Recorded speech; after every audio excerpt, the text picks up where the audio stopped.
Welcome to the 56 Plus One podcast. My name is Rich. And I'm Eric. And today we have another episode of This is America. We are lucky enough to have two fine guests today. We have Shannon Abbots and we have Christina Brown. Hello. Thank you guys for joining us. I know it's a Thursday night and you guys had to take some time out of your evenings to travel up to our lovely 56 Plus One studio. So here you are.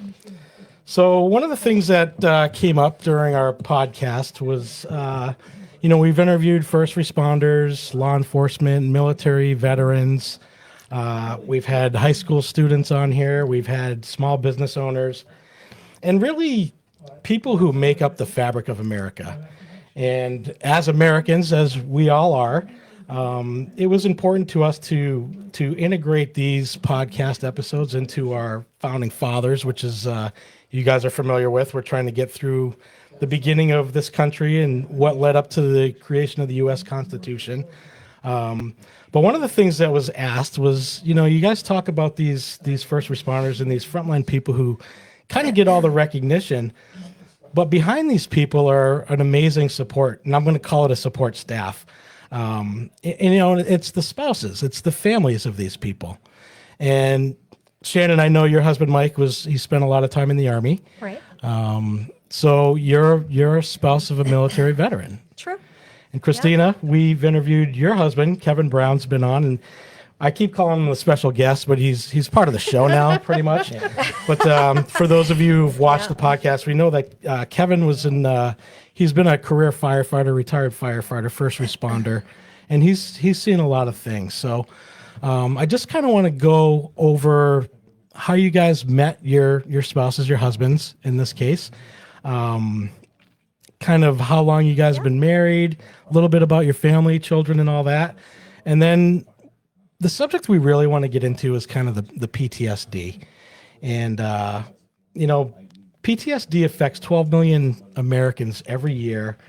It's approximately 6% of the U.S. population will have PTSD at some point in their lives. And I just kind of want to get into what that looks like as a spouse supporting somebody who has PTSD, how you guys deal with that yourselves. What are some of the symptoms? What are some of the things that made you guys realize that there could be something that needs to be dealt with? So that's kind of where I want to drive this podcast to. Obviously, this is a conversation, so that's all it comes is. up, Sounds good. we can talk about anything, Fine. anything we want. So, Shannon, because you're directly to my left, I knew we should have switched seats. It's all good. so let's start with you. You've been married to Mike. He's an Army veteran. Right, 82nd Airborne, and we've been married 31 years. 31 Wow. years. Yeah. And how long was he in the Army for? So he was 8 years in the military, and a lot of which was actually prior to me even meeting him. Okay. Yeah, which is interesting. And I didn't find this out until later, that he actually was in division with my brother before I even met my husband. Really? He met my brother. Wow. So how's Thanksgivings go? They must be kind of cool, It's right? weird. No, I think it's really neat that even ever happened. But we didn't even find out until years later, and they were kind of talking, and my brother used to drive a yellow Rabbit, VW Rabbit, that he plugged into the garage every night. Oh, the diesel, yeah. Yeah, So the diesels. get the block warmer. So I think before he even realized it was my brother Scott, he actually recognized the car. That's cool.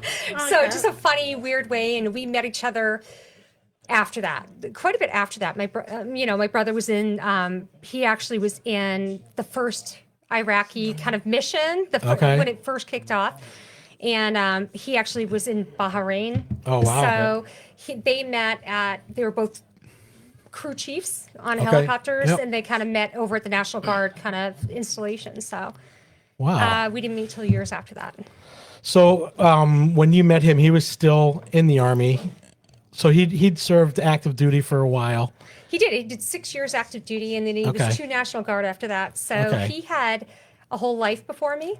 Okay. And he definitely, to be honest with you, he didn't even talk to me about his military service very much. I knew a little bit about it. He talked very little about it for the first 11 years of our marriage. Oh, wow. 12 years of our marriage. He just wouldn't talk to me. and I kind of knew something had gone on. Yeah. But just not sure what. So That's it took a long time interesting. to get there. It wasn't until we actually were filling out a VA application for VA benefits that I really had to get into what was going on with him, Okay. what he experienced. So that was Interesting. 11, the first 11 years of your relationship with him or your marriage, had no I had idea. no idea. I had no idea. Interesting. So I do want to come back to that. Yeah. Christina, Yeah. So you and Kevin. Yeah. So we're married 29 years this year. I have been married to him his entire professional career. Wow. Notice she didn't say happily. Do we have to say that? You don't have to. Doesn't proof of us being here. Is that happy? It's just implied. Implied happiness. I mean, the month we got married, he also joined the fire academy. Okay. So we got married, bought a house, joined the fire academy. I mean, it was just one big whirlwind all the same month. So Wow. we got it done. How did you meet? We met at we both used to work in insurance facility, and that's Okay. how we met. He was maintenance, I was administrative, and then from there, that was that. He left that, I left that, and then I moved on, and he got a job with East Hartford. Did he stalk you at work? He seems like a stalker. Well, he's been on the show. I know. He does seem like a It's stalker. okay. It's okay. No, not at all. Not at all. Not at all. I'm just kidding. That's Yeah. awesome. Yeah. So you've seen it from the very beginning, from the birth of his career as a firefighter all the way through retirement. Oh yeah. So I want to ask you about that in itself.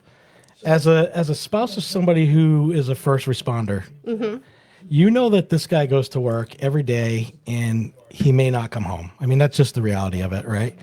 I mean, that's the case for anybody, but Right. especially in these career fields where he's running into danger every single day. How did you deal with that? Did you think about that? What helped you cope with that? You always think about it. Yeah. It's a matter of, do you let it consume you? Okay. Right. So I think like a lot of times it's, people used to be like, oh, did you know, East Hartford? I mean, that's where he worked. Obviously, you Right. guys already know that. I mean, Yep. oh, did you see that? Like, there's this major fire. I don't really care. Like, I don't want to know. Like, Right. don't call me and say, hey, by the way, I figure if something was bad enough, somebody's going to show up at my door. Like, that's just the mindset I had. Yeah. that You just gotta, kind of shows you what other people are thinking and how yeah, they're you just thinking gotta about keep you, going, though, too, right? Yeah. But what I did quickly learn was to have your life at home, you had very specific roles. And what I mean by that is, I mean, obviously it's me and Kevin and mom and dad and all that, but like you become the bill payer.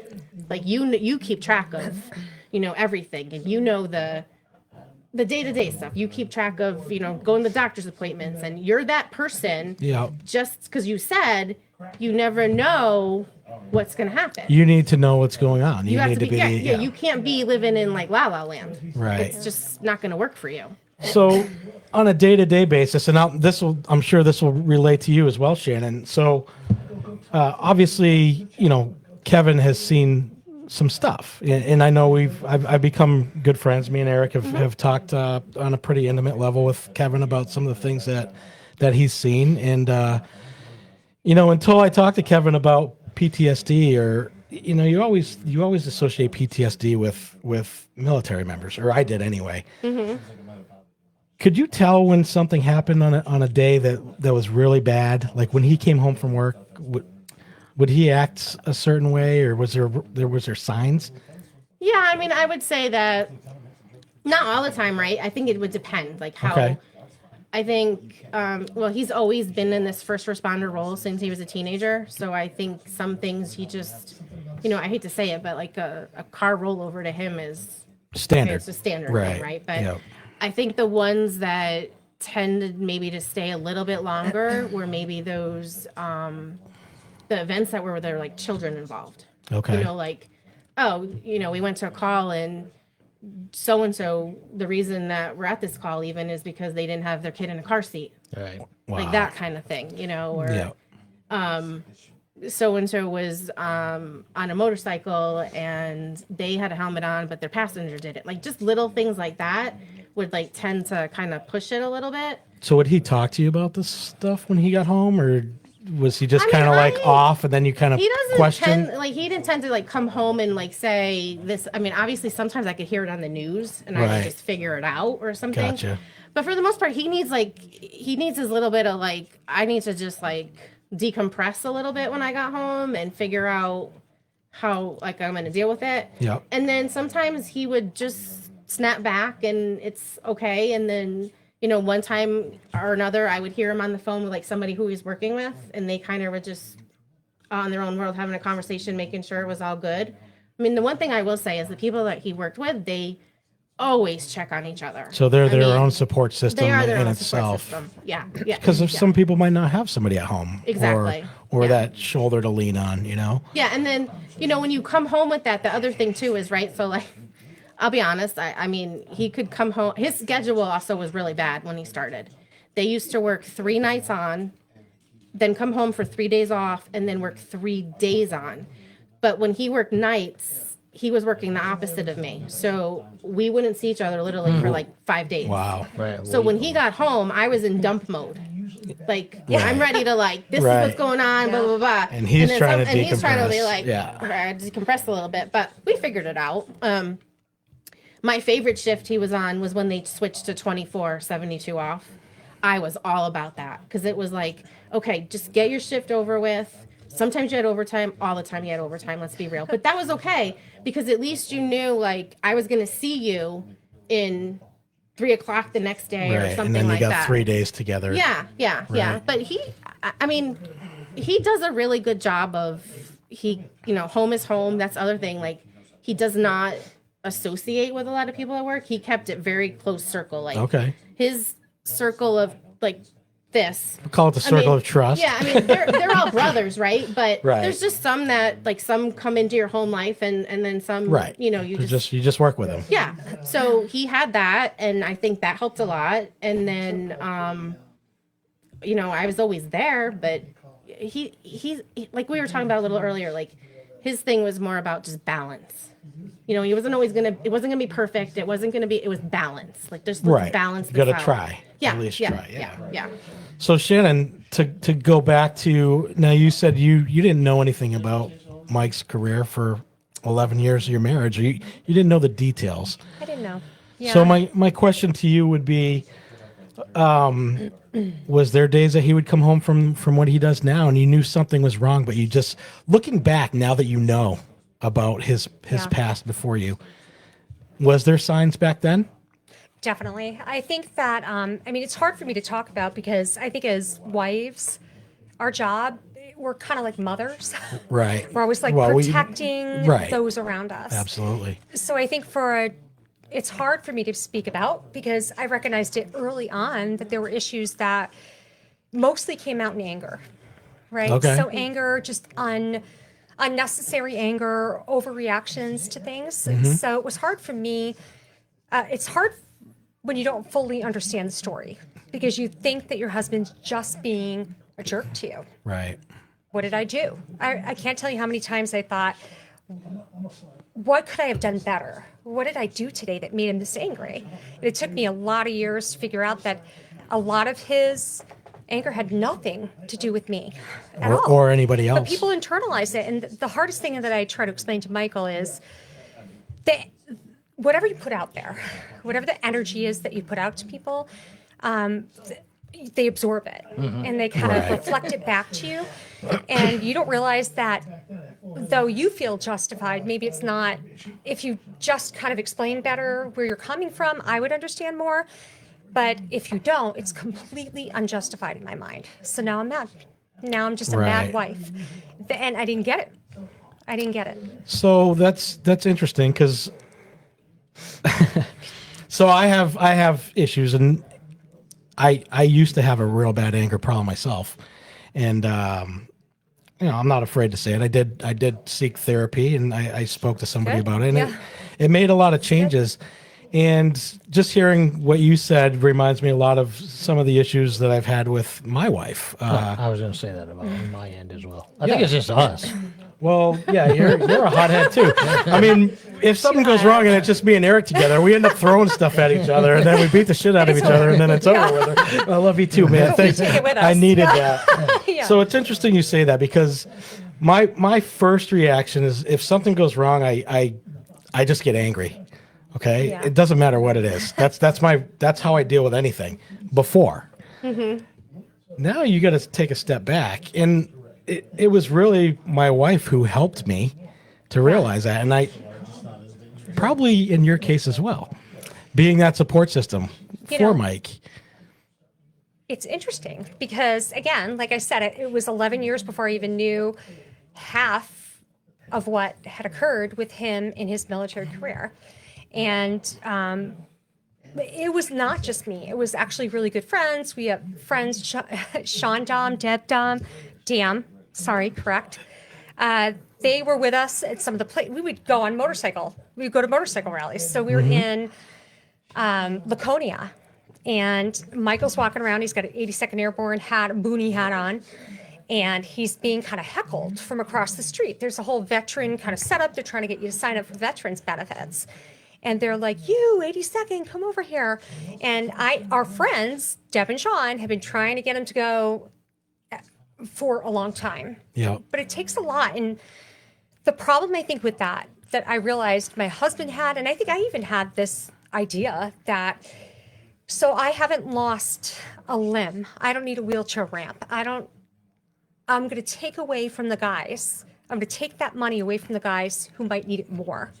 And that's a big misconception. Yeah, it is. that happens. I mean, Yeah. So the reality of it is that even I learned that day in Laconia, of all places, was that the funding is actually based on how many people are in there, how many people they need to help. So government funding increases with the more veterans they have come on board. Right, and it has doesn't nothing to matter do the with severity.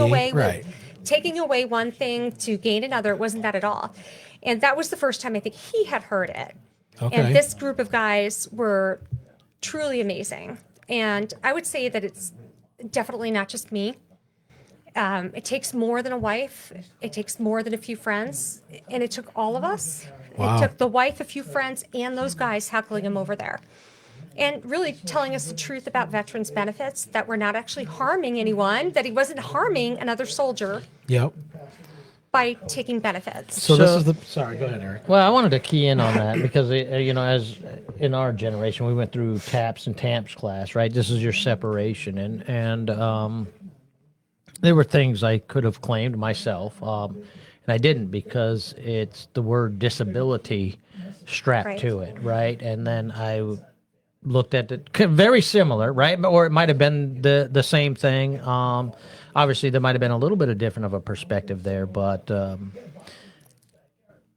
I guess when I hear the word disabled, I think of different things. But as we know, my situation, people would look at me. You'd never know what's going on Right. with me, but Right. Of course. there's a solid Yeah. disability there. I have a right? disability rating. I mean, other than the obvious, I mean, you wouldn't be able to tell that I'm disabled. It was a frontal lobotomy for you. Right. All the way up. So But at I that agree. I point, think there's a stigma that comes 100%. with that. So there's a few things at play there. There's fear that you might be taking something away from a soldier who needs it more. right. There is a little bit of ego that maybe you have to admit that maybe you need. Well, we're men. There is something going on. So I think it's hard, and I never took that away from him. I definitely, I'm not a soldier. If I were, I'd be able to speak from a more real place, but I speak from a place of witness, Right. and that's why I'm here. That's awesome. I mean, and I know it was important for you to come on because you wanted to get the message out, because how many other people in America are going through the same thing? They have the same struggles and the same concerns, right? And Yeah. knowledge is power. If you get the message out there and someone hears your story or your story and they can take something and improve their lives, that's why we're doing this. Yeah. That's the whole point of getting behind these microphones and broadcasting it to the world. I agree. I think that I would have to ask you this question, but from a veteran wife perspective, veteran wives aren't talking to veteran wives.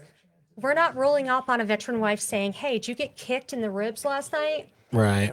Did anything happen to you while he was sleeping?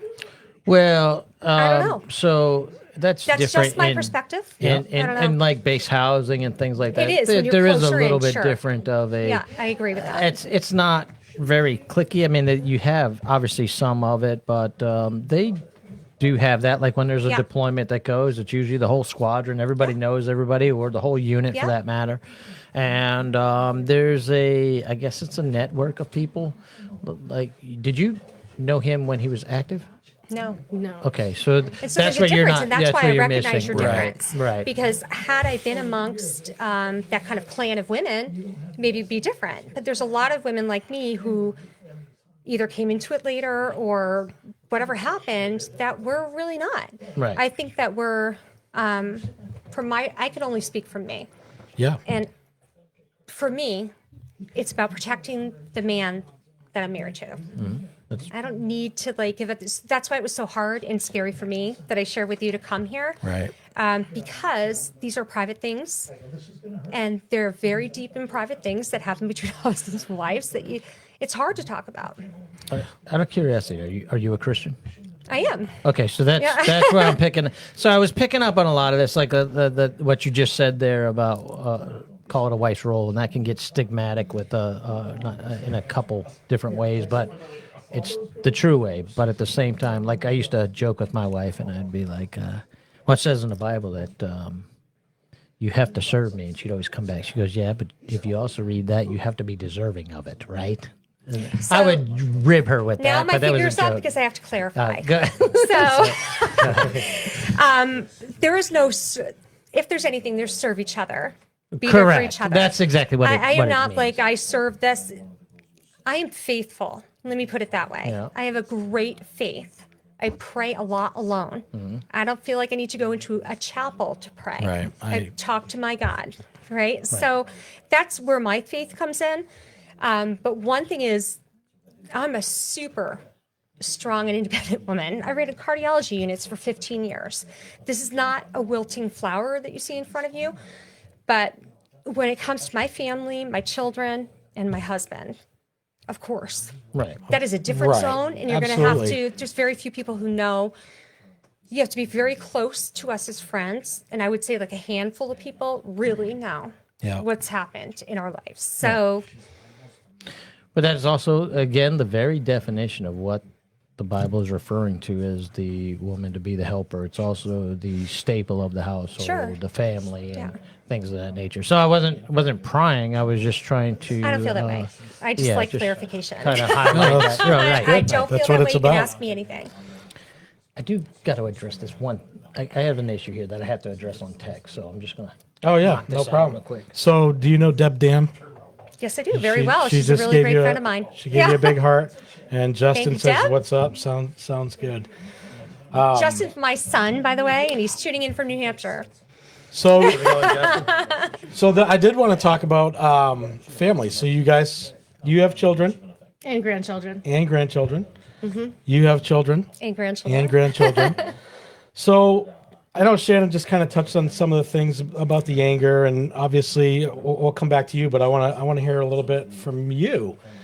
What kind of things would you say Kevin has some of those same traits that you just heard about with Shannon? Was there kind of what would you see in Kevin that kind of give you PTSD? I mean, we talked about So that. you guys have met him now. Sure. So Kevin tends to throw sarcasm or one-off humor into his day-to-day. Yeah. And I can just tell based on we'll have a conversation and it's a conversation with me. So I don't know who you're trying to fool, but the sarcasm would start to be this, where the hell do you think you are right now?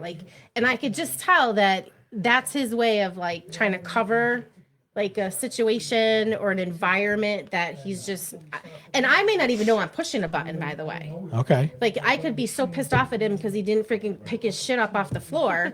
And he's sitting there biting his tongue, and then just giving me well, who's coming over? Or stuff like that. And then I know all right, well, you're clearly got something going on, right? Right. And then I would just kind of like let it go. Now, he would tell me, like, eventually in that week's time, he would tell me, like, oh, they had some ridiculous call, or, you know, they were in a fire or something like that. And then I get it, right? But he really, that's his mechanism, is the sarcasm and the bullshit. Like, dude. So normally he's not like that. So are we pissing him off when he's here? Because he's rude as hell to us. No, I don't mean like, no, I mean, Fire. I did I mean, say to he you is- after the fact that I do think something's wrong with it. see? Oh, he was trying to beat No, I us mean, up last time. he is like that, but you can tell the tone difference, if I'm making sense. get it. Like, So it's a there's- different kind of there's like sarcasm. a humor, right? Right. And then there's like a really serious, like, Yeah, you like- know, like you like, I don't know. Let's just think of like a teenager coming home and, like, you know, they got in a car accident or whatever, and, you know, they try to tell their parents, and they're being, you know, kind of, and mom, dad are like, well, like that kind of thing. Yeah, Like, yeah. Different, like, it's different than like, Just joking around. yeah, or, yeah, right. yeah, like, you know, or like go F you or whatever. But no, it's very different. His sarcasm becomes very, like, you know, it's, you know, funny and grandeur, and or just like flippant, like very flippant. That's when he's just his normal freaking self. Right. But when he's a little quiet and then he comes back at you with something, then that's So how I you do. recognize it, and Yeah. then you just said you kind of back off. So that's I back off, yeah. Only for a little while though, because like there's no time to be weak. 'Cause we Like, ain't- got a we lot of ain't shit to having do at that. home. We She's got a gotta lot of fill- shit to do at get back in the game, bro. Yeah, she's got to fill her glass. home. Yeah, we got a lot of stuff to do at home. Like, there's no time for this. Yeah. So the reason I ask about the kids, so obviously you guys raised a family together, so you had young children all the way through adulthood in the home with you. Was he the same way with the kids as he was with you? Did you Oh, see no. a difference? Well, first of all, so my kids are 10 years apart. We're just Okay. going to start that. So they're almost like two different sets of history kind of going Yeah, on. You know what yeah. I mean? So Ashley is the oldest, and she had Kevin wrapped around every freaking finger you can Daddy's imagine. little girl. Yeah, yeah.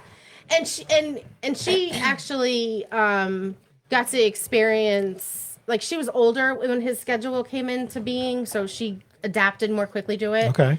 Jacob came after Kevin went into being firefighter. So as Kevin says, he spent most of his, like, 0 to 5 with me.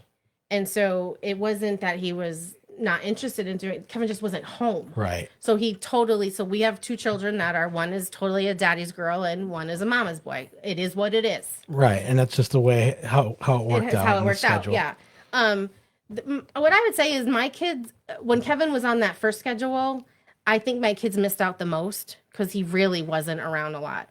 When then Ashley got older and then high school and college, Jacob got benefited by the fact that it went to that 24 on, 72 off. So he's home a little bit more. Yep. But when you go deeper into kids, I think what made Kevin really pull that trigger of retiring was he was repeating life with our grandkids, and he was not having it. He's like, I am watching you literally raise our kids again, basically in his mind, and I'm not there. So when And we he's talk like, we about gotta go. when gotta we go. talk about the behind the scenes, these are things that people don't think about, right? Mm-hmm. And so, do you feel like there's some things that affected your children?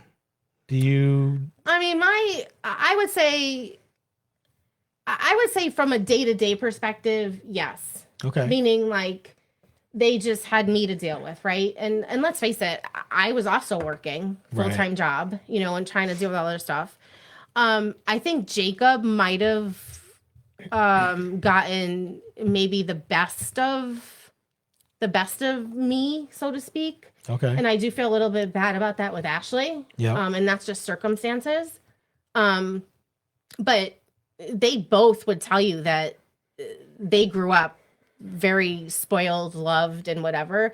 It's just that somebody was missing. Like, you have a school event, there's a person missing. Right. It was 'Cause Kevin of couldn't go, work. and then I couldn't go to everything. Back then I was still going into a job, like in an office. You couldn't take off every day you wanted. And I think that's where our kids might have gotten a little bit of missed a little bit. Okay. And just by the fact that Jacob's 10 years younger than her, he got the value of, okay, well, now mom works from home and, you know, Right. can do all these different things. Dad's on a different schedule. But I don't think that's what I think she would say. Yeah, I think yeah. she would be really honest and just say, you know, dad wasn't there a lot to go to some of these things. I think the biggest thing that both of them will tell you is it's hard to say, like, dad's not there on Christmas Right. or my birthday. You know, as much as you try to get those days off, you just potentially couldn't get them off. And that's the difference between someone that just has a 9-to-5 job and when you're in careers like this, military deployments. I mean, Eric, how many Christmases did you spend without your dad? It you was know? a few, and then you're usually wishing somebody Merry Christmas through a videotape, and you know, these are things that are overshadowed that people don't see, Right. which is kind of why I thought this podcast would be interesting. You know, that's part of the veteran lifestyle, and it's not just me, right? This is how they all end up doing. You know, you got your dad out. You don't know if he's coming home. You're a kid. You don't know what exactly is going to happen. I don't know if you necessarily think of everything, but then your mom's there. She's obviously got these things going through her brain, and you know, you look back on it and you can see these things now. You know, we lived it, so it was kind of, to us it was normal. The but norm, yeah. it wasn't in many aspects, especially like I said, if you're on a military base and you're with families like that, then you know everybody's kind of in the same boat, so Right. to speak. But yeah, these are things that I think is often overlooked. And you wanted to bring this show on for that, I think, is to Well, kind of absolutely, and expose some of it's that. you know, and we have two very different scenarios here, you know. But for Shannon, you have children with Mike, and now he wasn't in the military when you had your children together, but he still had these issues that carried over from a military career. Yeah. So the interesting thing about that is he has 2 older children from a previous marriage. All my kids, we have 3 kids together. But I would never presume to speak for my 2 older children. You know, I feel like their experience was with more of that. So they could speak to that the best. Sure. Our youngest, he was already out of the military, and it was really just kind of the residual after that. And I definitely think that it affected, if you say it doesn't affect who you are as a person, as Sure. a father, as a mother, as anyone, you're probably lying to yourself, you know? Well, everything has Everything an has an effect. effect in life, not just being a veteran. Correct, You correct, know? correct. So, Right. is he a great dad? He's a great dad. Of course. You know, I think that the things he struggled with were, first, maybe keeping all that information in and not feeling comfortable enough to share with me. That Yeah. maybe I would be an ear to listen to, Or anybody. or anyone. Right. He wasn't talking to anyone. Anybody, He yeah. didn't even talk about his military career. It was like the last thing you'd find out about him. So that's definitely odd, you know. Like, but it makes sense to me for what he was going through. But I wish I knew more, because I probably could have helped as a human being more if I knew more about what he was going through. So again, this goes back, and I don't know if you feel this way, just to being a woman. And I'm not putting male, female Sure. roles up. I'm telling you, as a woman, we're nurturers. We are mothers. We are people who want to hear what's wrong so we can help you. Right. And what we don't know, it's like the most insane thing for us. It's the most uncomfortable, insane thing to think that you can't help because you don't have the information. And that's You what know kind of blew my- something's wrong, but you can't Yes, fix I it because can't you put my don't know finger on what it. it I is. don't know what it Yeah. is. So, you know, it's interesting that it took him so long to speak to me. And I'm so grateful that he did. Yeah. No, it's It doesn't amazing. matter when you speak, as long as you do at Yeah. some point. Help me to understand, because I've been here a while. I'm not going anywhere. Well, so hats off to you. I mean, for you to live, and I'm just going to call it a situation for lack of any other words, Sure, but yeah. obviously it's not an ideal situation to live with somebody who has an anger issue and you don't know what's going on, and you know, whatever the frequency or infrequency or whatever, there's something going on that you don't know the cause of. Right. And oftentimes that will cause a divorce. People will leave. If you didn't understand some of Kevin's trigger points and know when it's time to back off, because it's not an ego thing. It's you understand that somebody has an issue and this is how to deal with it. So for you, when you would see Mike get triggered over something and he would lash out, so to speak, how would you deal with that? So I want to step back because Sure. I want to speak from a place of truth Okay. that our marriage was not good for a while. Right. All right. We hit a roadblock in our marriage that was do or die kind of stuff. That we're both stepping back and going, what do we do? So neither one of us are perfect. So the last thing I want to do is put out there that somehow he's this villain and I'm Absolutely. this great person. No. It is not that. Yep. We are two human beings trying to do the best we can with what we have and what we know and what we don't know. So I think that what is it? We all do the best we can in life. And you decide to take the ride or get off the train. And it's very simple. I could have gotten off the train at any time I wanted, and so could he. Right. We made a different choice, and we decided to fight through really hard times in our marriage. We decided to fight. So I'm proud of both of us for not giving up. I'm proud of you too, because that says a lot about you. It says a lot about him, and just like you and Kevin, I'm sure Listen, I can't speak on marriage. I've been married 3 times, and I'm starting to think it's me. I doubt it's me, but I'm starting to think it is. I seriously doubt that. I doubt it. But so I look at my wife and I admire her because I haven't been a great husband. And, we talked about my anger and, I like to drink beer. I'm a very social person. She's an introvert. She likes to be home. So you can see where, there's some differences there, but she's committed to me 100% and I'm committed to her 100%. Right.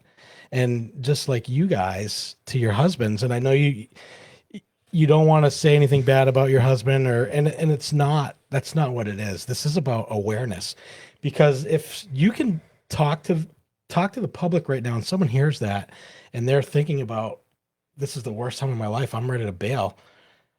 Look at your marriage today. I guarantee you would say that you are 100% happy and that you've made the right choice by standing by Mike. That is and I agree. And I don't think look, marriage itself isn't easy. No.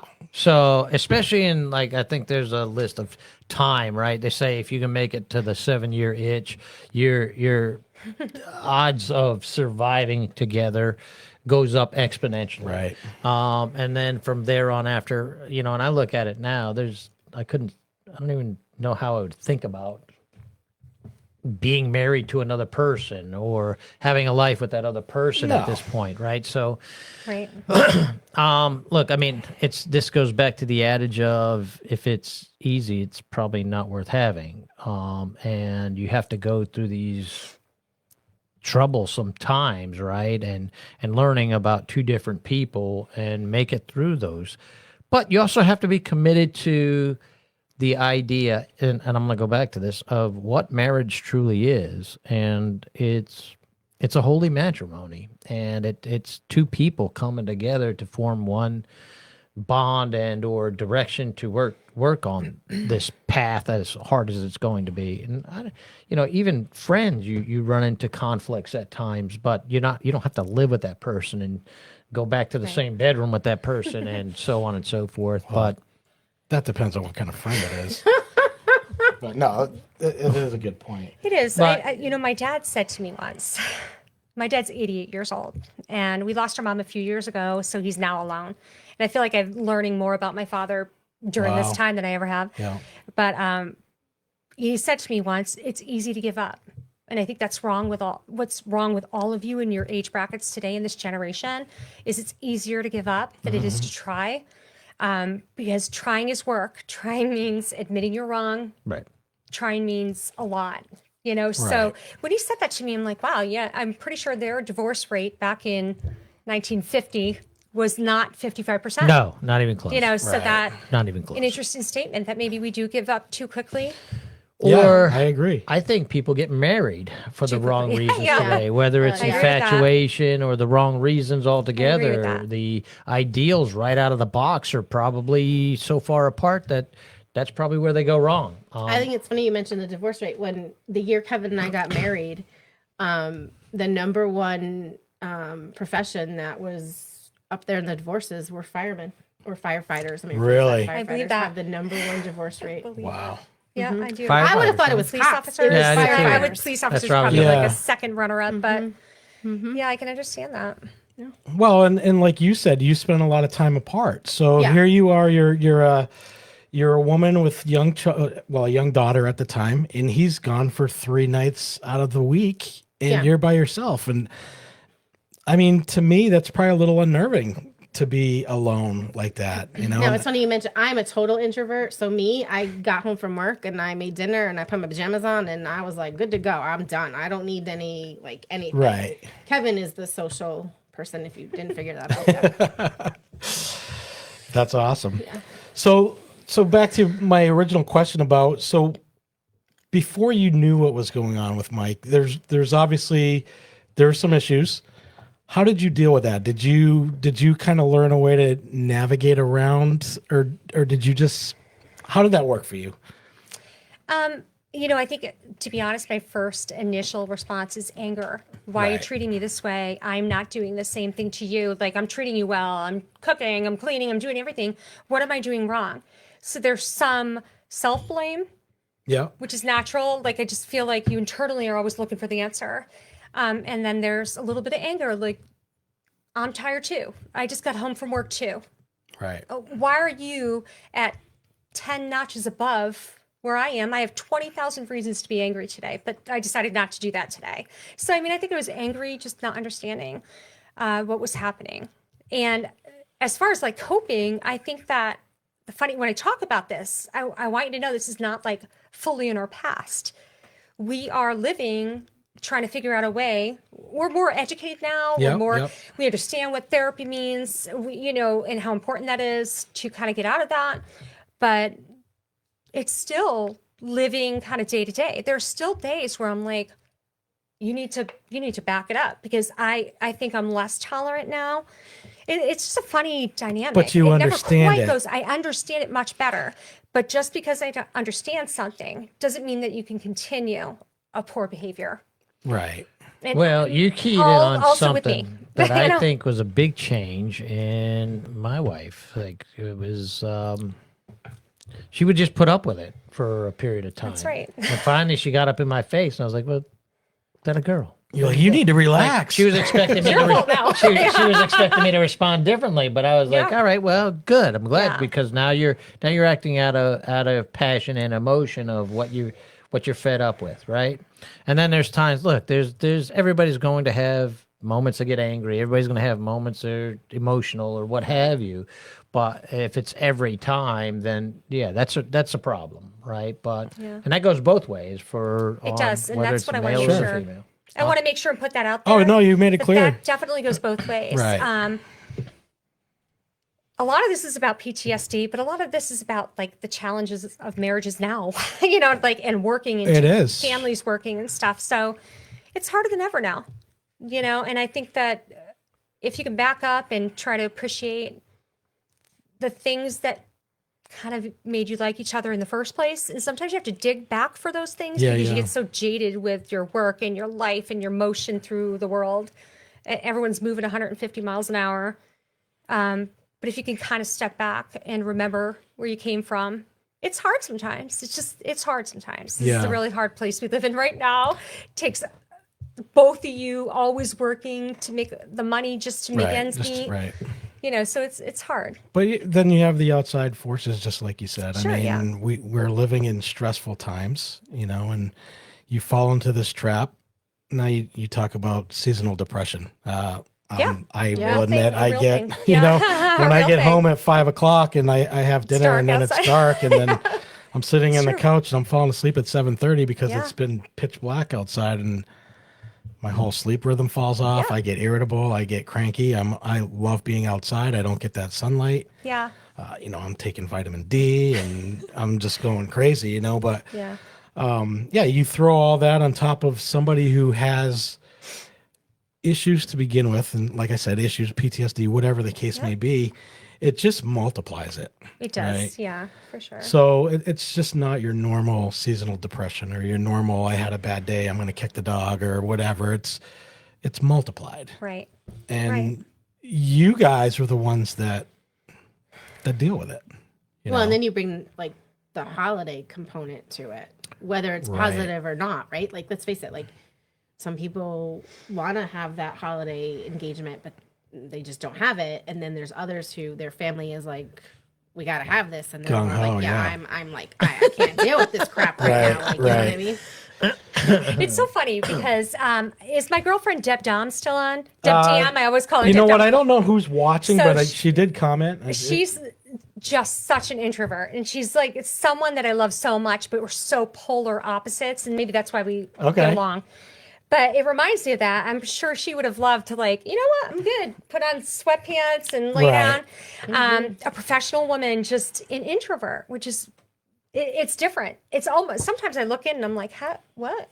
It's hard to understand someone feeling that way, but I get it. I have my own days, and I think it's good that you actually said that because it reminds me of her so much. Yeah. And opposites attract. For sure, oftentimes. that's always true. You know, and don't get me wrong. There's some days I like to put on my pink sweatsuit and just sit on the couch and watch reruns of Friends all day. I watch Friends, but yeah, I'm gonna watch a murder show. Oh yeah, that's my wife. It's got to be you women in general. Files. Yeah. She's like, oh, you really think that's how I do you? No, she goes, you got something coming. Oh, thanks a lot. Makes me nervous. But yeah, she'll watch all those same God, shows. we love it.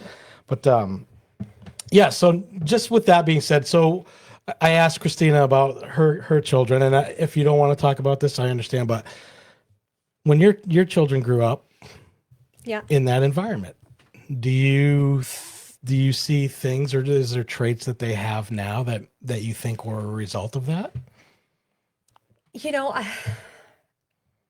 Yes and no. Okay. So I see. First of all my kids are so different. Yeah. They're three wonderful, different human beings that when they get together, they're ridiculously the same. They're funny. So they have a lot of wonderful attributes. I think they're also different and how they experienced life because they were from, the two older kids were from a family of divorce. Mm-hmm. So I think that, again, I would be remiss in trying to speak for them because of their experiences, not only going through that, but going through their parents separating. Right. So that's kind of where, I don't mean to be remiss. Like, I really want to answer your question, but I want to make sure that if I'm doing that I was actually speaking to them first, because I would never want to speak. Understood. How old were the older children when you guys got together? So Justin was 12 and Felicia was 13. They were 12 and 13. Zach was nowhere to be found yet. Okay. So they were definitely young. Right. They were babies, and we kind of laugh about it now because being a step parent, I don't consider myself a step parent. I've actually never used that phrase, but for illustration purposes, so you guys know. But it was definitely interesting because if you look at either one of them, I am only 10 or 11 years older than each one of them right now. Okay. So you're talking about a 20-something-year-old with a 12 and 13-year-old. They're like, eat it, stepmom. But I bet you guys have a fantastic relationship. We do. Yeah. I think that, things change and you go through everything that they went through. I felt like even though I might not have been in the world with them, on the ground with them, with the divorce, I was present. I heard it. I felt it. And it was really hard. That was an incredibly hard time on top of everything else, but just going through this moment in time where you're going to be connected to an ex-wife from the age of 12 to 18 at minimum. Right. You're going to have to deal with her, see her. So there's a lot of there's nuances in there that's hard to explain, but no, there's a lot of dynamics. Yeah. Yeah, for sure. But these kids they're wonderful. They're funny. They are funny. Like, you could do a show alone was Zach and Justin. We can be funny You could do a sometimes. 2-hour show with those guys. But just the way that they've, I don't know whether it's coping mechanism or just who they are right now as human beings. The way that they laugh through life is something that I wish I had more of. Awesome. And that's what I learned from them is like, maybe you're a little too serious. And as a mom, you tend to be like always worried about everything. Right. Over worried. I don't think you'll everything. ever stop. I think No. that goes for parents. And, you know, my children, I have 4 children between the two of us, yeah. and they're all grown, and you worry every day, you know? Yeah, it You- never stops. Yeah, Never it's stops. hard not to. And so back to you, Christina. With I just lost my train of thought. So I will come back to you on this, and I know that Mike has gotten help, and I want to kind of expand on that. With Kevin, We help him. are we No, his we- therapy? we- Are we Kevin's therapy or what? I mean, honestly, it's funny you say that, but I mean, that could be true. I honestly do think that, like, you know, he hangs out like with you guys, and he'll hang out with Nick and like a couple other guys, and I think that's, you know, they'll do those walks and whatever, Right. and I think that's his you know, go to. Yeah. I mean, I also think that his therapy is also, I mean, you guys know we travel a lot. Mm-hmm. So I think that gets him out of like the, you know, oh, I'm going to do something new. I'm getting out of this environment. Florida is like, you know, his second place. Yeah. Yeah. You know, hopefully we'll be in South Carolina soon. But I think just those are the things that just kind of like keep him going. But I honestly have to say, and I know this sounds probably like ridiculous, but the day that man left working as a firefighter, as a lieutenant, with the responsibility of that, and he came home, it took him only a few months to like get in this mindset of like, I have a whole new life now. Okay. Like, I'm not looking backwards. I'm looking forward. And I think that that's what he does a lot more than anything. Like, every once in a while when he's on the phone with someone that he used to work with or whatever, they talk about little things, but he is so much more about like, this is what I'm doing now, like the book or building the house or, you know, all those things, that I think that's just what he's going to the, like, our grandkids' games. Like, he literally said to people, like, I have been to more events in the first year I retired going to my family stuff than I have been probably in the 30 years I was at Wow. work. Like, that's a true statement. That's Because we were amazing. going everywhere with the grandkids. Like, we were going to lacrosse games, basketball games, cheerleading competitions. We were going everywhere. And I think that just that whole forward mentality was what keeps you going versus the backwards mentality. Yeah. So he never really needed it. I guess maybe he was able to deal with it a little easier than some people. And, you know, without going into details on his experiences, I mean, I know he saw some pretty bad things. Oh, yeah. And everybody deals with things differently. You know, what I might consider the most horrible thing that ever happened to me could be nothing to somebody else. I will say the only one negative to that, and I think Kevin has, and what was the word that he used? You've become, Desensitized. yeah. And that is the one thing I see more than anything about him on a day-to-day basis. Like, so like we could be traveling on I-95, which we go all the time when we drive, right? And, you know, he could see, I'm just using this as an example. Right. He could see a tractor trailer flip off the road and he'd be like, yeah, bye, I'm keeping going. Right. Because in his mind, that's an everyday occurrence. Right, he's like seen it. the state police and the fire are going to be here in less than 15 minutes. I'm not stopping to do anything. Right. So he's just become like, the nature is that it is what it is.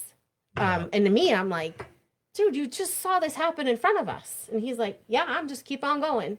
Now, the other thing I also realized that he experienced, I think, as in his time frame, is I think that's when a lot of laws changed about what do you call it? Oh, like your Accountability. obligations. Liability and all Right, that yeah. bullshit. Yeah. And I'll tell you, ever since that, he's like, yeah, I ain't touching nobody. I'm not getting Right. sued. Right. If I'm not That's at what the work, laws it's not do. happening. So I think that, like, kind of, Yeah. I see it as kind of I mean- like, well, that's a little hurtful, but then at the same time, I also kind of understand why. Right. You know, like, they're going to come sue because, you know, everybody wants to sue everybody. Well, so. and yeah, and Eric and I have had this conversation about, you know, you want to do the humanitarian thing, but you also don't want to risk your livelihood and your life and In your home. and my Your home own for house. a perfect stranger. I know. Yeah, It's yeah. tough. It's a lousy place to be, but unfortunately that's the reality of it nowadays. And you know, you can't blame somebody for kind of turning the other cheek and not wanting to get involved. And I'm sure it's not an easy thing to do, but that's what it's become. Yeah, so those are just the... Deb is still here watching. She Hey, said, Deb. I turned away from my microphone to say, hey, Deb, like she could hear me better over there. Yeah. she can see you. She's got you right there live. So as far as Mike goes, now you said it was that trip to Laconia when he went over to, I'm assuming it was the VA. Yeah. And that's the first time he actually talked to somebody. How long had you been married at this point? Was Oh, it gosh. 10 years in, 11, 12? 20. 20 years. Yeah, so this was not long ago because, again, he had the idea that if he signed up for a VA benefits or even sought them, that he would be taking that from a soldier who needed that more. Okay. So it was really enlightening when they told us it's actually government funded, and that government funded is based on how many soldiers we have in here, kind of in this pool. So it changed the way he thought about things so much that we were finally able to move forward. I think we were very much stuck in the mud. You know, his friend Right. Sean, he had friends that were really encouraging him because they were kind of seeing the side that wasn't so hot anymore, and it was getting kind of a little bit worse each time, ticking up. So not only with you, it's kind Now of it's branching kind of out. He's spilling just over. yeah. And so if our friends are noticing enough to want to say to you as a good friend, I want you to go over here, right? Right. You have to kind of take that and believe that. So, and in a way, it was really good because it was validating for me, because a lot of times you feel alone for a long time. You feel like I'm making this up in my head. This is really about me. Maybe I'm doing something wrong. Right. And you take a lot of blame.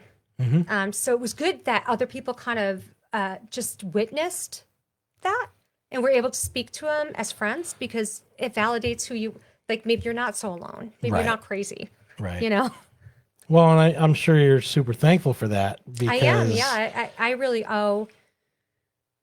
So I would take all the credit off myself and put it on my friends who stood beside us, because we had really wonderful friends who were standing beside us right. and really pushing. And I think sometimes it takes an outside source to kind of step in and do that.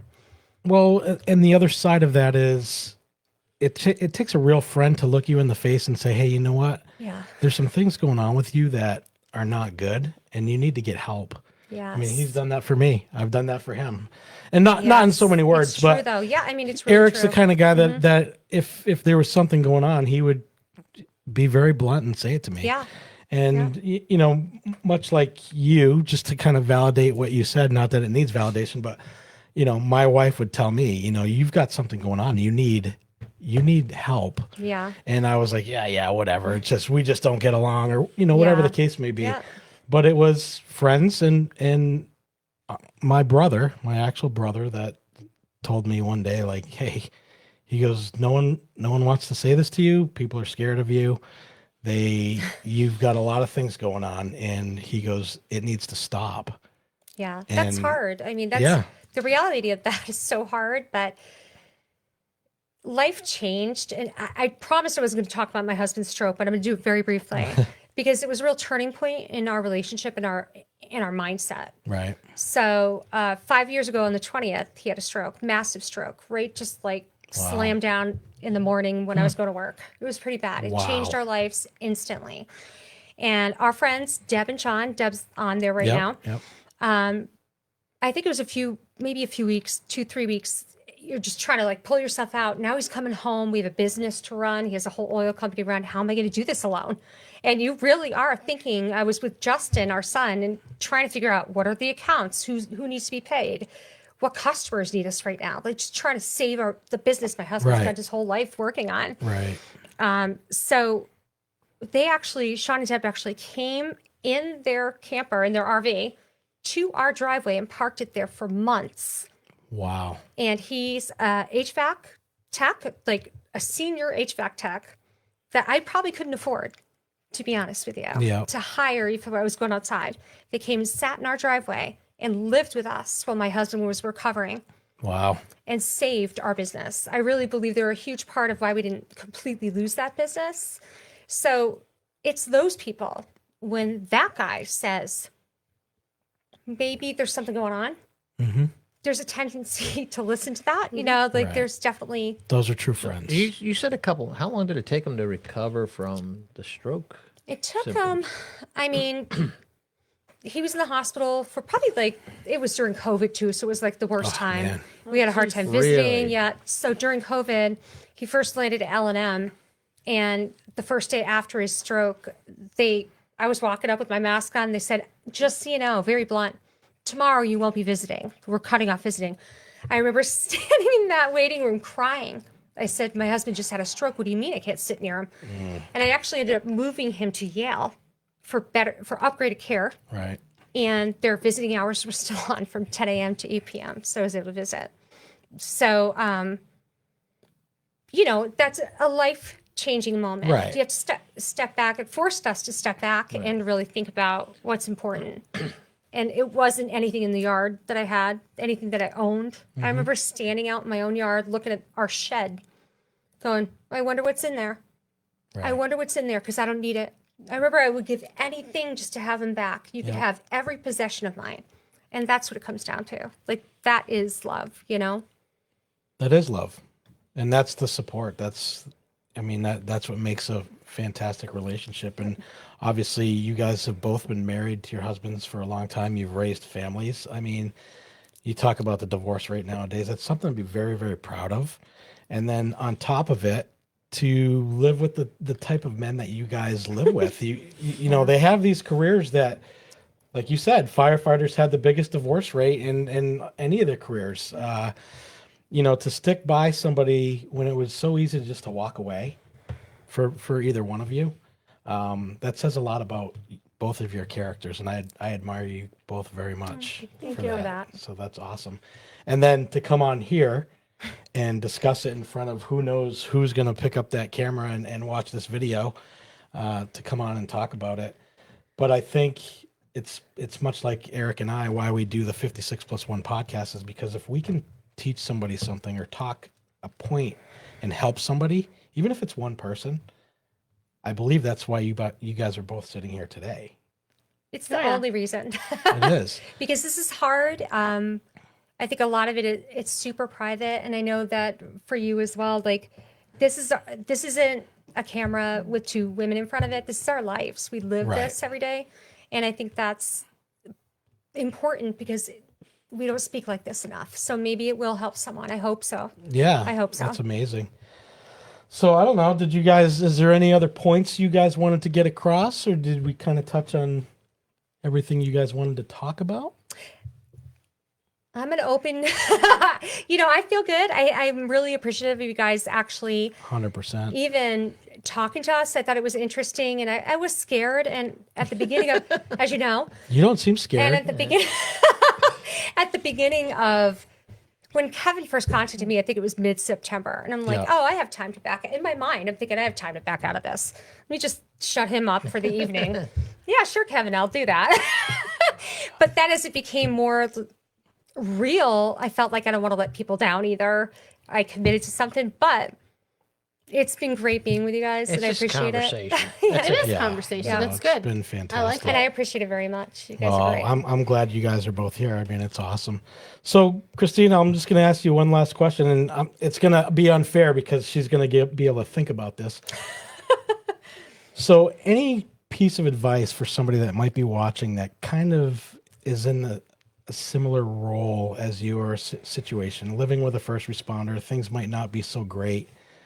What would you say? Like, I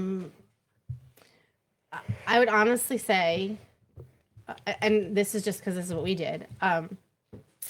While it may not be like good for some people's religious whatever, but definitely live with the person before you get married. Fair. I think that you get used to the role of the cycle, right? Like working, home, that balance. Is it even something you can do? Because let's face it, if you can't deal with the fact that you're home for 2 nights alone and they're working, are you really going to be able to marry this person? Right. You're going to sign on full time. So I would just say, just know that. And then I also would be like, you know how some people say, oh, we don't, and I think this is just TV bullshit, but you know how people say, oh, we never fight or whatever? BS. That is bullshit. You need to go through There's nobody that That's does a that. lie. you That need is to a go lie. through some freaking ringers. Because let me tell you, Kevin and I have had our share, and I'm sure we're doomed for one because we've been together like in retirement mode for probably too long. But You do. you need to go through those ringers. And some of it is about schedules. Some of it is about jobs. Some of it is about who comes first. And the one thing that like I didn't say enough, and I should really give Kevin credit for this, but while he was doing all of this, I was literally like advancing in my own career. And he did make one comment, like he might have been in 15 years, and he said, listen, and I really appreciated this more than he ever knows. He said, listen, if we need to move because you get to do what you finally want to do, I'm done. He was ready to just be like, we're going.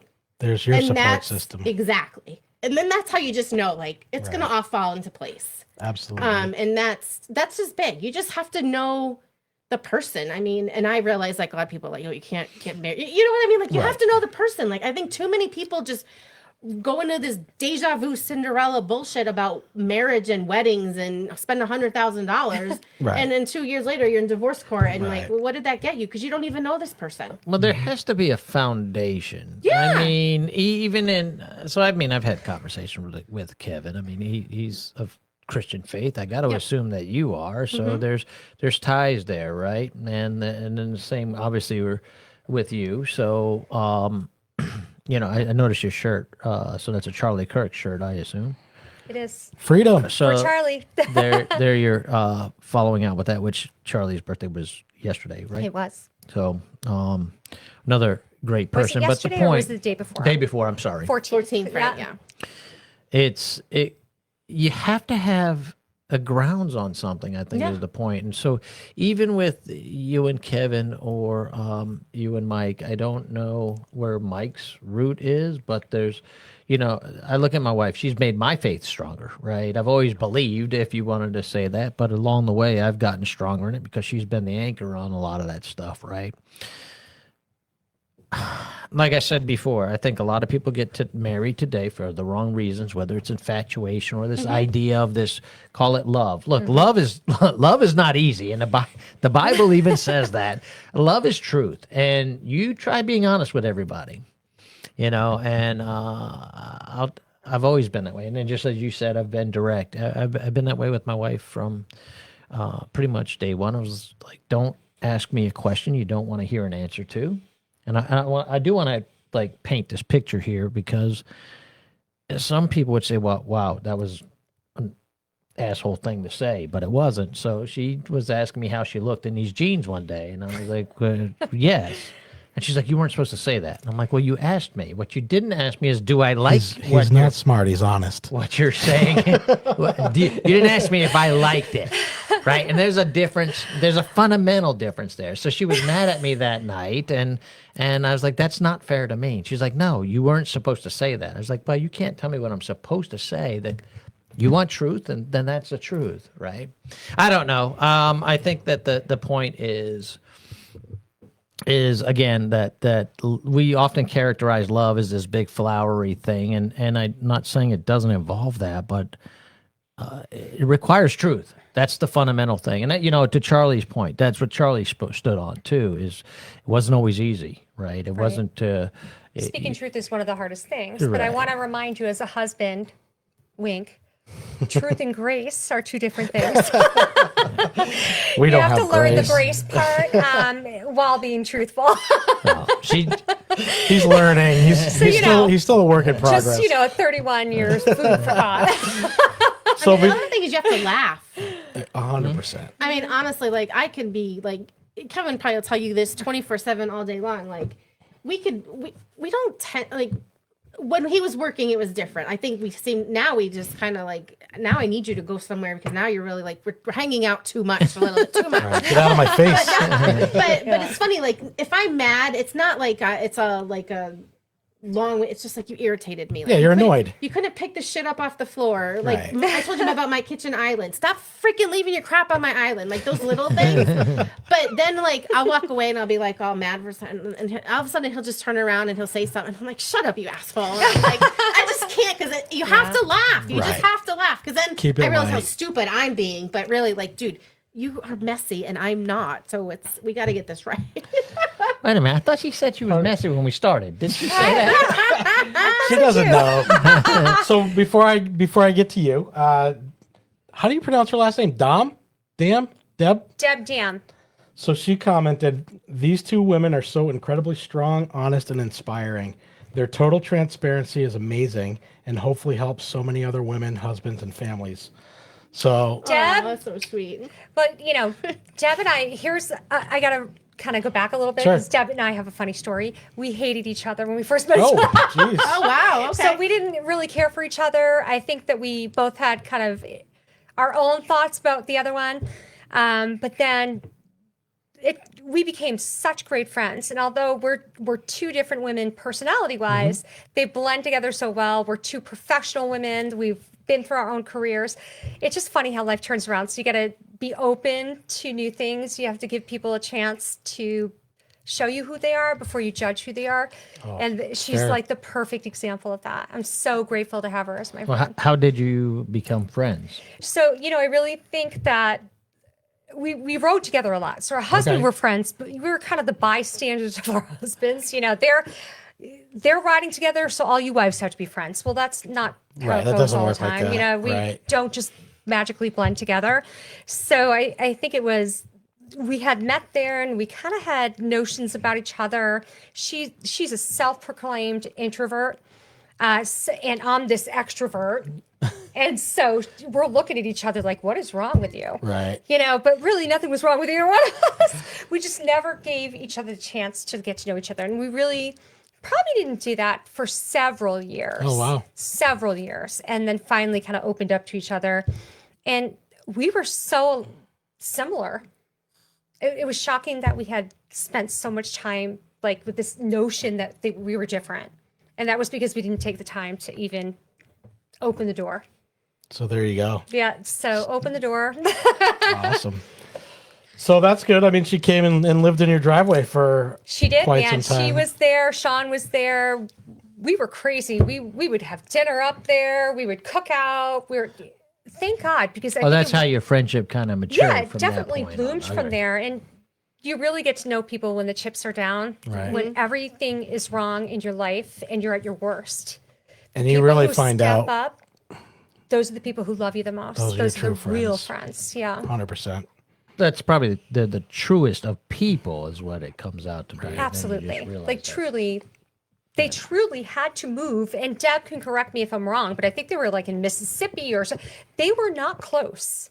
Wow. They weren't like, hey, we're going to come from Rhode Island Right. down to help you out. No, it was a major event for them to do what they did. And she just said, you guys are two peas in a pod. We are indeed.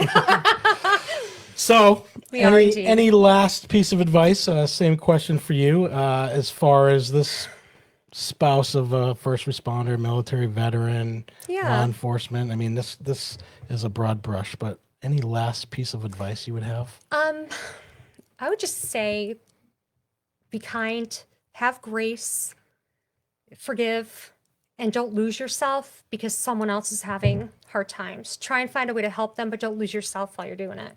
Fair. You got to be an individual as well. But, You have to survive. Yeah. and honesty. I mean, that's where it all comes Definitely. back. So, Eric, did you have any famous last closing words? No, I think I'm good there. I think we. Awesome. I really want to thank you guys from the bottom of my It's heart been for great. coming. Sure. I know it's like I said, it's a Thursday night, and you guys don't live close, and I like to be in bed by 8:00. Yeah, but- that's going out the window this Yeah. evening. So Thank you for having no, us it's here. awesome. So I do want to extend anytime you guys want to come back and sit down and we can do a follow up. You guys are always welcome at my home. Thank you. Thank you. It's fun. I'm coming to your house and I'm coming to your house. So Oh, you gotta I'm, come. I'm opening the Yeah. invitation that way too. Yeah, the invite's always open, except in the summer. Well, you guys are traveling. So with that being said, I want to thank the listeners for checking out This is America on 56+1. My name is Rich and I'm a +1. And I'm Eric. I'm a +1. Thanks for listening. And I'm Christina. I'm a +1. I'm Shannon. I'm definitely a +1. Thanks for listening. Thanks, guys. We're still live.